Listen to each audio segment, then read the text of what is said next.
नाजरीन आदाब, अजमत times news channel में आप तमाम का खैर मकदम है।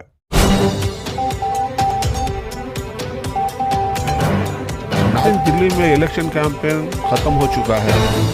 मजलिस-ए-इत्तेहाद मुस्लिमीन दूसरी जानिब, आम आदमी पार्टी तीसरी जानिब, बीजेपी अरविंद केजरीवाल का भी वीडियो हुआ चुका है। मीडिया वालों ने बैरिस्टर उद्दीन ओवैसी से आकर पूछ रहे हैं, पहले वहां पर मुस्लिम एमएलए थे, वहां आकर क्यों मजलिस के आदमियों को खड़ा किए हैं। शहर हैदराबाद की पार्टी एमबीटी मजलिस-ए-इत्तेहाद मुस्लिमीन के पोजीशन पार्टी है, उन्होंने आप पार्टी को सपोर्ट करते नजर आ रहे हैं। उनका वीडियो भी सामने आया है।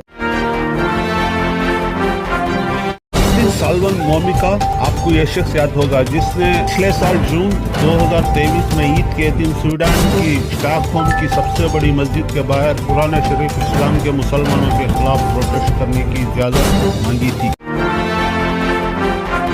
नाजरीन, सालवन मोमी का आपको यह शख्स याद होगा जिसने पिछले साल जून 2023 में ईद के दिन स्वीडन की स्टॉकहोम की सबसे बड़ी मस्जिद के बाहर कुरान शरीफ इस्लाम के मुसलमानों के खिलाफ प्रोटेस्ट करने की इजाजत मांगी थी और उसको इजाजत मिल गई। ये चाहता था कि इस्लाम को पूरी दुनिया में बैन कर दिया जाए। ये चाहता था कि पूरी दुनिया में कुरान करीम को बैन कर दिया जाए।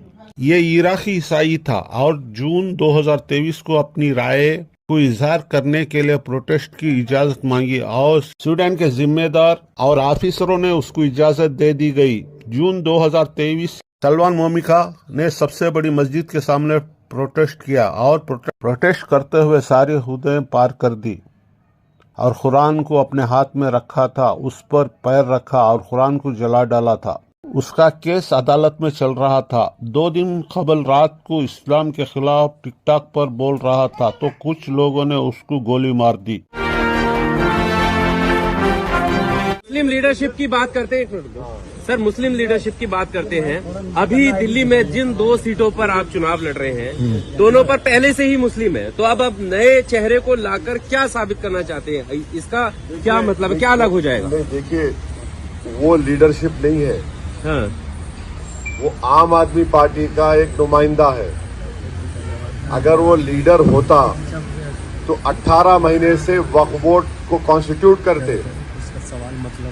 लिख कर दिया है हमारी कमेटी को कि 18 महीने से उन्होंने वक्फ बोर्ड कॉन्स्टिट्यूट नहीं किया, तो गवर्नमेंट ऑफ इंडिया ने अपने पसंदीदा ऑफिसर को नॉमिनेट कर दिया और पसंदीदा ऑफिसर ऐसा नॉमिनेट किया कि ये हमारे घर के सामने 2 खबरें थी। ये 1984 में मरहूम वालिद को घर मिला था, 2004 में मुझे लकीली मिल गया। आपको मालूम कि आज से 2 साल पहले हम लोग कोई नहीं थे, हमारे घर को घेर कर 2 खबरों को तोड़ दिया गया। मैं दिल्ली वक्फ बोर्ड को बताया कि क्या हुआ। Non constitution of the Delhi Waqf board officer आके पूरा तोड़ना शुरू कर दिया। पुरानी ईदगाह में जाकर देखिए जो वहां पर जो तमाशा कर दिया गया।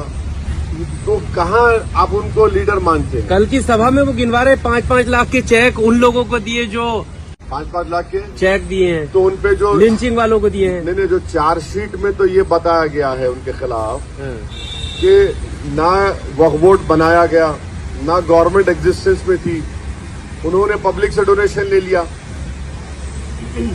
वो चार्जशीट में लिखा गया है। और कंपनसेशन की जहां बात है, कंपनसेशन में तो डिस्क्रिमिनेशन किया गया। ये बात आप लोग ने खुद रिपोर्ट की।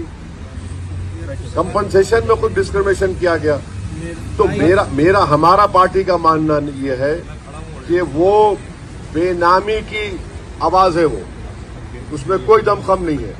अब मुस्तफाबाद चलिए, आप हाजी साहब थे भाई साहब, आप तो सोच भी नहीं सकते वहां पर मुस्तफाबाद में जो हाल है। वेलकम टू मुस्तफाबाद आप देखेंगे बोर्ड एक, और अंदर जाकर आप जिस गली में जाना चाह रहे मिनिमम आधा घंटा लगेगा आपको। कुछ काम नहीं है वहां पर। फिर आप रूलिंग पार्टी के एमएलए है, आपका चीफ मिनिस्टर है जो सारे बाजा बजाते फिरता है कि मैं ये कर दिया, मैं वो कर दिया, फुला कर दिया। कहां है बताइए? फिर आप पॉलिटिकल घंटे बिजली कर दी। बीजेपी की 20 राज्यों में सरकार है, एक भी राज्य में 24 घंटे बिजली नहीं है, इनको करनी ही नहीं आती। अगर आपने 5 तारीख को गलत बटन दबा दिया तो दिल्ली में भी 6-6, 8-8 घंटे के पावर कट लगेंगे, चाहे यूपी में फ़ोन करके पूछ लो, जहाँ इनकी सरकार है। हमने दिल्ली में बिजली मुफ्त कर दी आधे से ज़्यादा लोगों के लिए, और जिनके थोड़े बहुत बिजली के बिल आते भी हैं वो सबसे सस्ती बिजली दिल्ली के अंदर है। अगर आपने 5 तारीख को गलत बटन दबा दिया तो आपका भी कम से कम हर महीने 5,000 बिजली का बिल आने लग जाएगा। हमने आपके लिए मोहल्ला क्लिनिक बनाए जहां आपका इलाज मुफ्त होता है। बीजेपी वाले खुलेआम कह रहे हैं कि हम मोहल्ला क्लिनिक बंद करेंगे।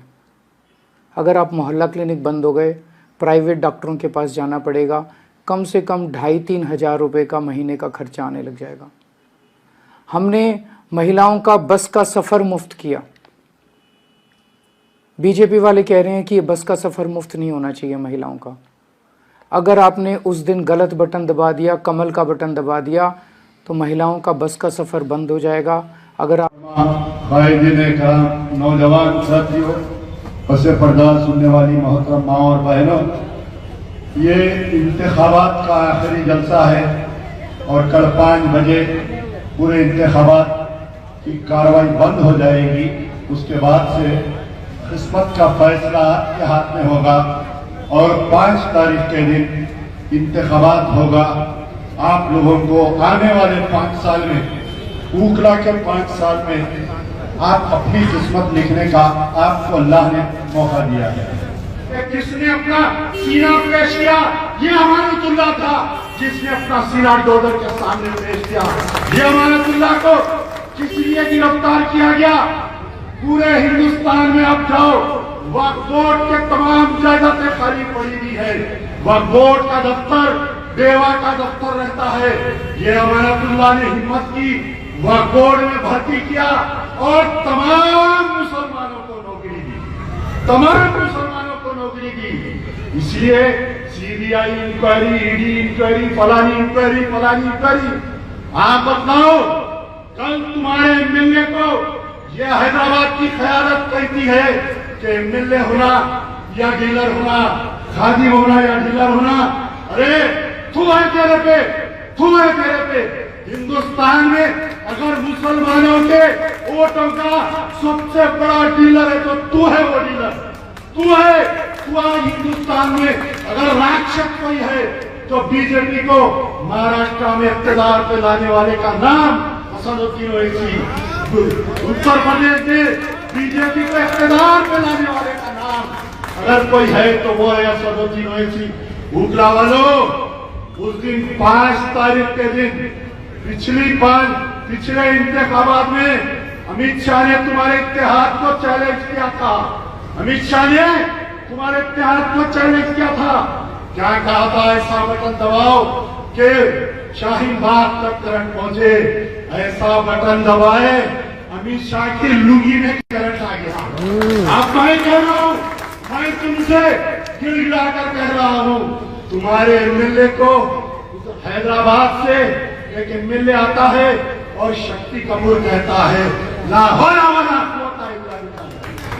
अरे एक मुसलमान को क्या नाम रख कर गए। ऊकला वालों, कल एक लीडर ने, कल एक रहनुमा आकर तुम्हारे एमएलए को डीलर कह के गया है। खुदारा अल्लाह के वास्ते गिड़गिड़ा कर कह रहा हूं, ऐसा बटन दबाओ 5 तारीख के दिन इसकी शेरवानी में, इसके पैजामे में अंदर करंट आ जाना। फिरता है क़यामत तक जिंदगी भर यह असदुद्दीन ओवैसी कभी भी किसी दिन फिर यहाँ पर आके ऊकला वालों का नाम नहीं लेना। भाभी तुम संघर्ष करो, भाभी तुम संघर्ष करो, भाभी तुम संघर्ष करो। शिफा भाई आगे बढ़ो, हम तुम्हारे साथ हैं। नौरीन भाभी संघर्ष करो।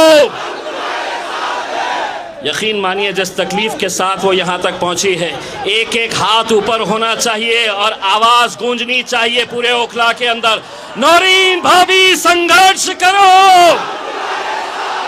दोनों हाथ ऊंचे करके नौरीन भाभी